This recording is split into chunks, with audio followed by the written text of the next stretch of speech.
Why, hello!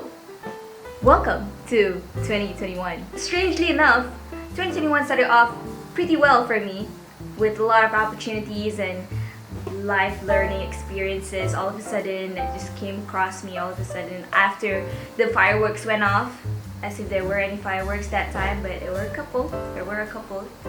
Love the spirit. And 2021, this year, slowly feels like 2020 part 2. One of my colleagues from my office got tested positive for COVID-19, and I'm going for a checkup tomorrow, and Malaysia is going through a state of emergency.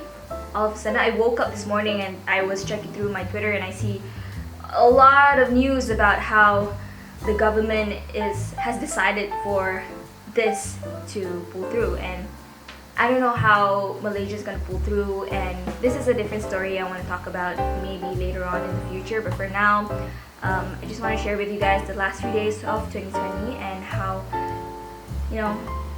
reminiscing a lot of things before we move on full speed ahead into 2021, which is going to be very, very interesting this year. So let's celebrate. Yes. Woo! Woo! I wanted to get like a this birthday thing, but we are in a lockdown now once again, so I did not have the chance to get one now. Yep, tomorrow's a lockdown. Oh damn, here we go.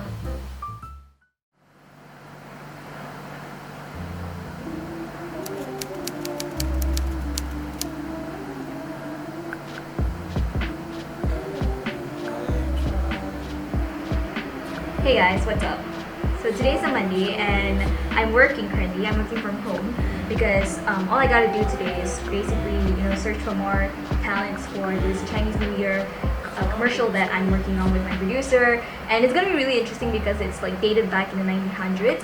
It's really cool. I can't explain further because I don't want to disclose such information just yet, but it's gonna be really cool because it's gonna be in Pang, and so we're prepping right now, just figuring things out for pre-production.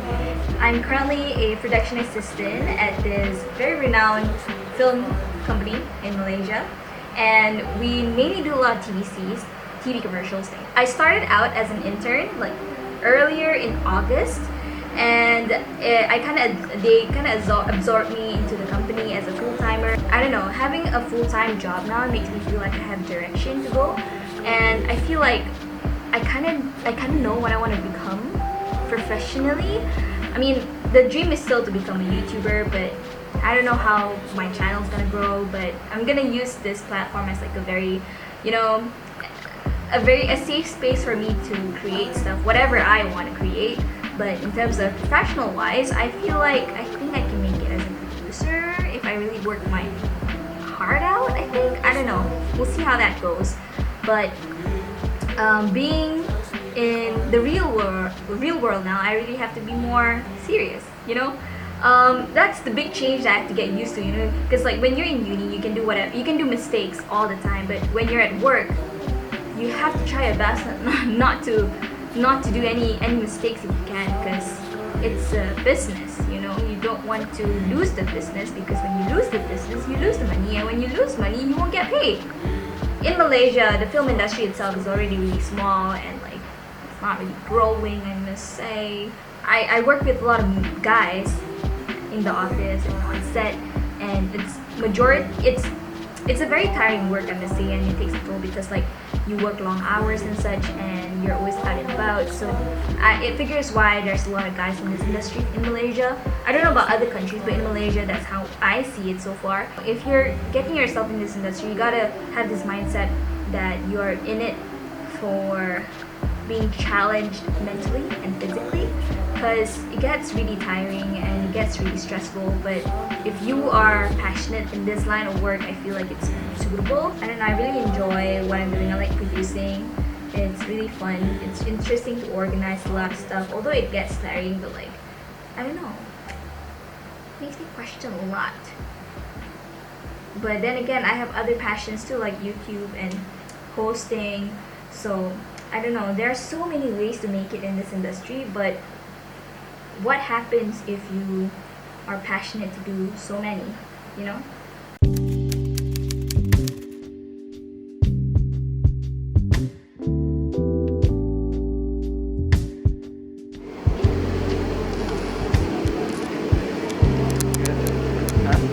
Dia suka tu dah ada rambut di sini. Tak!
Morning, everybody.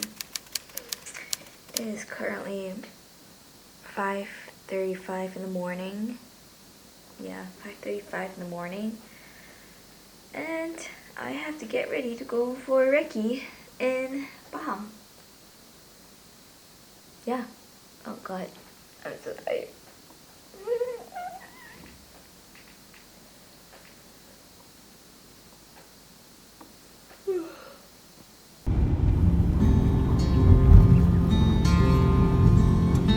For the past few years, I've been pretty unsure about how to achieve my goals, mainly because I didn't believe in myself as much.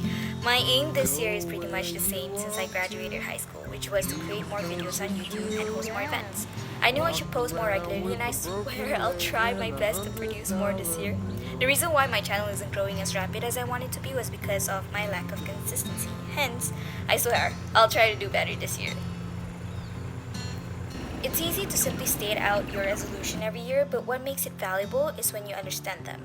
To learn about your goals better, ask yourself whether you'll be happy going through the process of it all, regardless of its consequences. Sometimes, when people work too hard on something, they tend to lose the joy of being in the moment, and to me, that is a mistake I never want to make. Practice on pacing yourself and really think about what's your next step. If it helps, I always ask myself as if I'm talking to a friend. I'm more kinder to others than I am to myself, so if I exert that kind of energy to myself, I can resonate my pathway to my goals. Hence, the friend in me told myself that I need to start collabing with others. We need more spice in this channel, ah?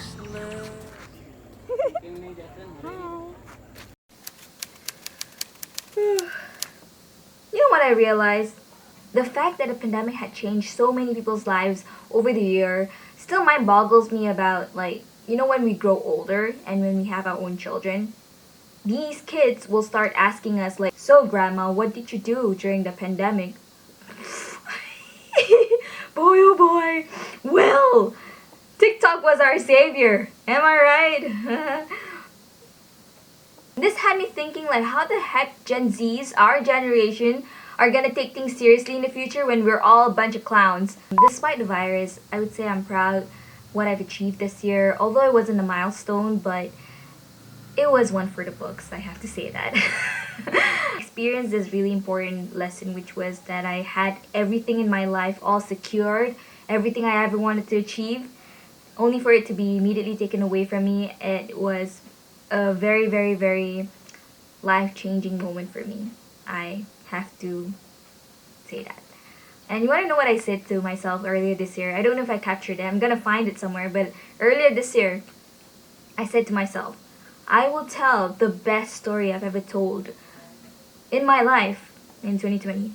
And in my head, I was expecting all the travels and all the new culture and experiences I'll adapt to while I was away, and the new experiences with being an adult, because I've already anticipated everything, which was going to the UK and then starting my internship and probably getting a job, and here I am doing all the exact same thing, but the story really flipped itself into something that's more valuable than simply just traveling overseas and getting a job. So for 2021, who knows what would happen this year, the following year, tomorrow. 2021 is tomorrow or in a few hours. God knows what's gonna happen for 2021. So best to say, I'm just gonna jump into every single thing and I'm not gonna care what's gonna happen next. So thank you all for being here, and here's to a new year, new fresh book, and let's move on to 2021 with a more positive mindset and a very strong and independent step to life. And I'll see you guys. Bye.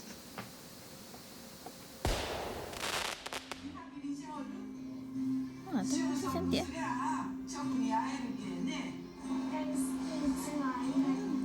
Dua-duanya macamnya saya cincin cantik, tapi saya banyak sangat pakai minyak.